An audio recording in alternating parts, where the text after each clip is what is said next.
maxaa ilxaadku u noqday mid ku fashilma oo ku guuldaraysta ka jawaabista su'aalaha muhiimka ah ee la yiraahdo su'aalaha jiritaanka? miyaa yahay waqtigu kii isbedelay ee inaga dhigay inaga dad ay ku adag tahay inay rumeeyaan jiritaanka ilaahaasoo wax abuura, arsaaqa, kana agdhow khalqigiisa? miyaan noqonay dad aad u horumaray oo heer fiican ka gaadhay sayniskii iyo teknolojiyadii ayna tahay inay labadoodaasi ku kaaftoomaan kana maarmaan waxyiga? miyaa yahay waqtigu kiina gaadhsiiyey heer ay nagu adkaato inaan rumayno jiritaanka ilaahaas oo soo diray malag ka mida malaa'igtiisa qarsoon oo jibriil la yidhaahdo dadkana ugu soo dhiibay waxyigaasu bini-aadamka u keenay oo u soo gudbiyey nebi maxamed caleyhi salaatu wasalaam, nebi rasuul aan qorin waxna aqrin? su-aalahaas iyo kuwa ka badanba waxaan insha allahu tacaala ka jawaabi doonaa xalqadda barnaamijkeena allah, ilxaadka iyo cilmiga. sidaa darteedna waxaan leenahay innaga ama ilxaadka midkeen unba hanuunsan ka kana baadil ayay ku sadarteedna waxaan leenahay sida uu qur-aanku yidhi ee ah وإنا أو إياكم لعلى هدى أو في ضلال مبين. هو الله قبلك حاسس بيه إن شاء الله إن شاء الله إن شاء الله هتلاقي الطريق.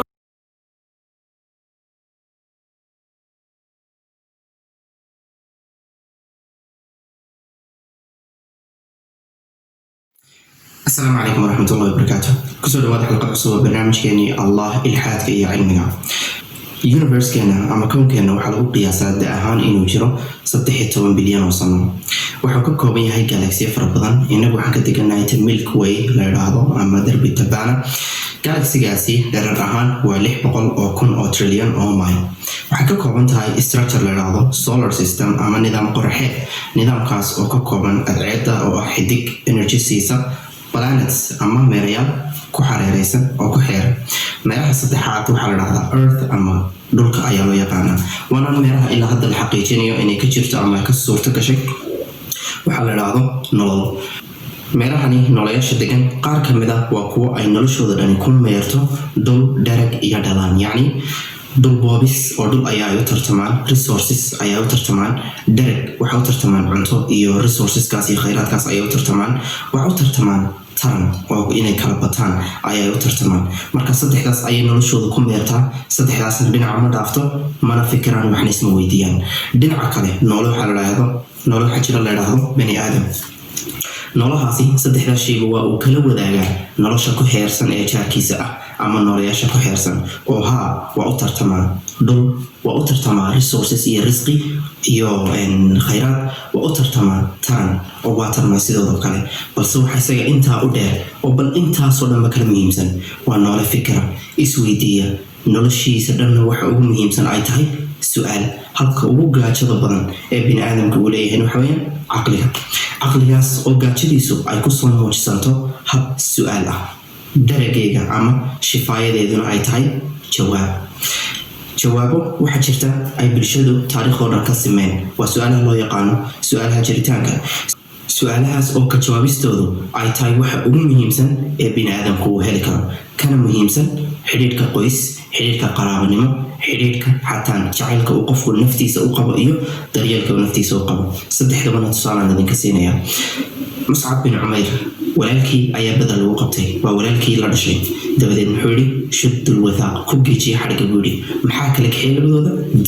diintu waa maxay? waa nidaam nololeed ka jawaabaya su-aalaha jiritaanka oo ah kumaanaya anigu, maxaan halkan ka qabanayaa, maxaa layga baahan yahay, maxaa ii dambeeya? waa su-aalaha jiritaanka waxaa la dhahdo. iyo maxaa lay keenay? waa su-aalaha jiritaanka. su-aalahaas manduumada ka jawaabta ama nidaam nololeedka ka jawaab waxaa loo yaqaanaa diin. sida keliya diin lagu helaana waa waxyi. waana iman doonaa inta kale dheerna. sidaa darteed muscab bin cumayr oo kalwaaniga tusaale idinku siiyey walaalkii ku geejiyay ayuu yidhi abu cubayda caamir bin jaraax xidhiidhkii isaga iyo aabihii ka dhexeeyey maxaa kala kaxeeyey oo gaarsiiyey heer ay isdilaan? waxaa gaarsiiyey diin, waayo diintu waa mid ka jawaabaysa falsafada nolosha iyo maxaa kumaanahay, maxaa ii dambeeya, intaasoo dhan. su-aalahaasina waa su-aalaha saan idiin sheegayo ka muhiimsan xidhiidhka qoysnimo iyo qaraabanimo. sacad bin abuqaas hooyadii gaajo ayay isku baktiin jirtay, oy waxba ay diiday inay cunto ilaa uu diinta isagu kasoo laabanayo. dabadeed muxuu isagu ugu jawaabay? waxa ugu jawaabay ka yidhi haddii aad leedahay 1,000 nafood oo maalinba mid baxayso ma ihi anigu kii kusoo laabanaya sanab caabidkii iyo gaalnimadii. sadarteed waad ila aragtaa inay tahay ka jawaabista su-aalahani kuwa ka muhiimsan xiriirka qaraabanimo iyo qoysnimo. Nabi maxamed cali salaam wuxuu yihi hadday gacantana ay dhigi lahaayeen gacantan kana dayaxay dhigi lahaayeen ma ihi kii marnaba ka tegi lahaa dacwadda iyo arrinkan aan wado. sidoo kale saxaabada qaarkood dheri kulul ayaa lagu xidhi jiray oo lagu waxayn jiray lagu ciqaabi jiray, naftooda xataa way ka muhiimsaneed. waxaan nidaamka ka jawaabaya su-aalahan jiritaanku way ka muhiimsaneed naftooda. bilaal bin rabax saxaaraha kuleelkiisa ayaa la seexin jiro dhagax la duldhigi jiray si uu mar uun uga gaaloobo oo uu qul huwa allahu axad uga noqdo, laakiinse waa uu diiday waayo naftiisa way ka muhiimsan tahay su-aalahani. sidoo kale saxaabada ay ka mid yihiin Sumaya oo Camaar hooyadii, Camaar bin Yaasir hooyadii, waxaa lagu dilay oo waran lagu geliyey si ay kelmadaas uga noqoto, yacni inay hadal ahaan kaga noqoto. waayo shay fudud inay hadal ahaan kaga noqoto ayay xataa kala weynaatay iyada, waayo nidaamkan ay doonayso inay ka noqoto waa nidaamka ugu muhiimsan ee ka jawaabaya su-aalaha ugu muhiimsan ee ay bini-aadamku si guudba u arkaan ujeedada noloshooda.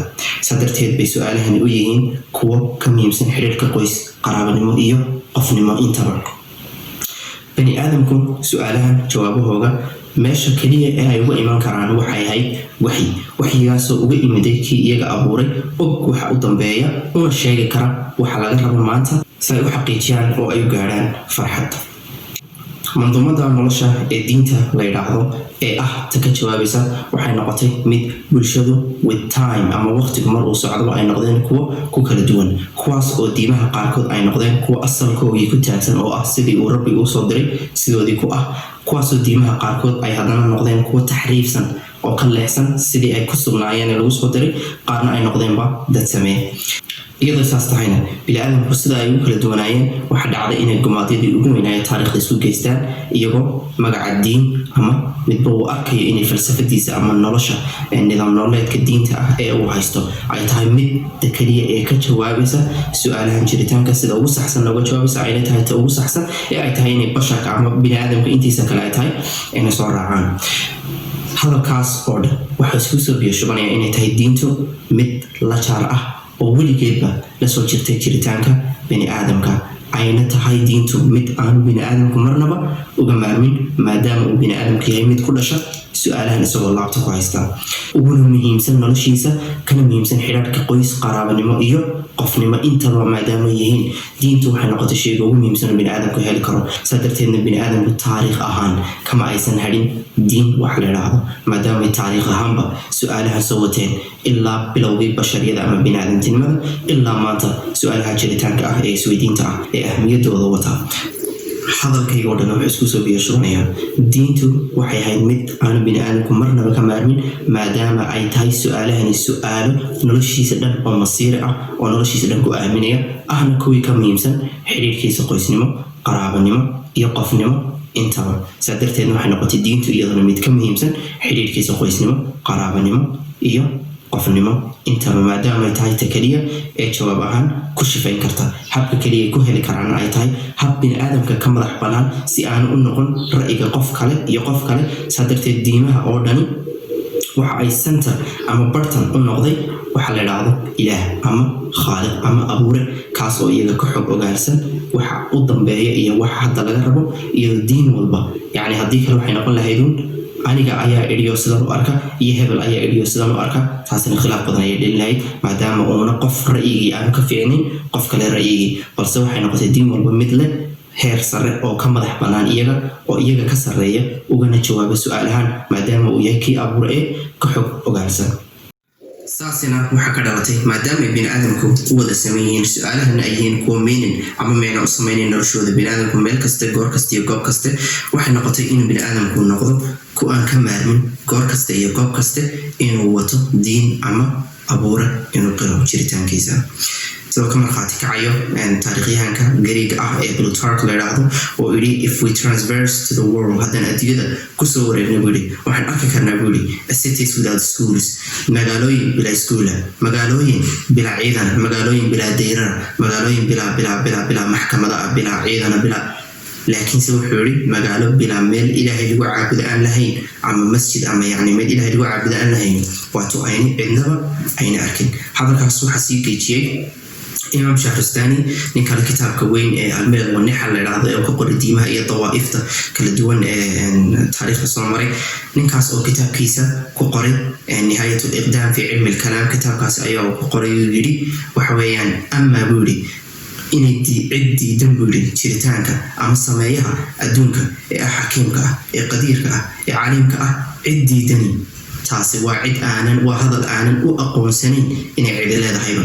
sidaas ayuu yidhi falastu araaha maqaalatan liaxad, hadalkaasi cid aan u sugi karo ma jiro, yacni cidna uma arko inay hadalkaasi leedahay.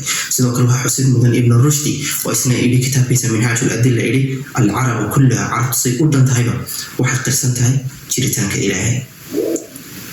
sidoo kale mulxidka Dr. Andrew Newberg waa mulxid jaamacadda Mareykanka dhiga psychologist.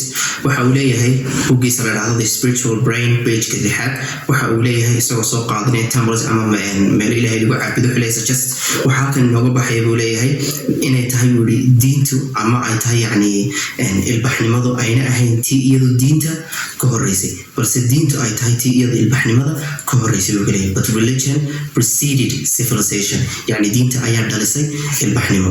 waxau hadalkiisa kusii daraya uu leeyahay in other words hasi kale kugu dhiga buu leeyahay it was buu leeyahay the temple ama meel ilaahay lagu caabudo ayaa ugu horreyntii la sameeyey thousands of years, kumanaan sano ka hor inta ayna soo bixinba waxaa la yidhaahdo magaalooyin. yacni intayna bini-aadamku magaalooyin ayna dhisanba waxaa ka horeeyey oo intaasoo kunoo sano kasoo horeeyey inay sugaan xidhiidh samada ah, kaas oo ay u sugayaan khaaliq, kaas oo ayna ku cibaadaysanayaan ka bilaabayaan noloshooda dhanba meel lagu caabudo ilaahay ilaa ay ilbaxnimada intaasoo kunoo sano ay kasoo gaadhayso. bal xataa waxaa magaalooyin loo yaqaano ay intaasoo kunoo sano kadib ay soo ifbixeen. sidaas ay taariikhda bini-aadamku ay ahayd mid aan goor iyo goob toonnaba uga maarmin. waxaa la yidhaahdo diin maadaama ay bini-aadamtinimadu ama bini-aadamku ay ahayd tii aan goor iyo goob kaste ayna ka maqnayn nafteeda su-aalaha ah kumaanahay, maxaa ii dambeeya, maxaa layga baahan yahay, maxaan adduunka ka qabanayaa. sa darteed si kooban waxaan odhan karnaa hadalkii Will Durant uu yidhi hoggiisa weyn ee la yidhaahdo Story of Civilization majallada 3 isagoo yidhi bini-aadamtinimadu marnaba diin kama aysan noqnin ilaa haddaba laga soo gaadhay casrigan cusub ee la yidhaahdo casriga kacaanka, kaas oo ilaa qiyaashaan iminka cumrigiisa ahaan lagu qiyaaso 300 sano, kaas oo uu bilaabmay fikirka bidcada ah ee loo yaqaano atheism oo taariikhda bini-aadamka soo jireenka ah bidco ku ah. markaas waxa weeyaan tolmo waa shay, ninba waasha sheekadu. bini-aadamka intaasoo dhan soo jiray ma aha isagoo mid waalan, balse ilxaadka ayaa waalan sidaan arki doono.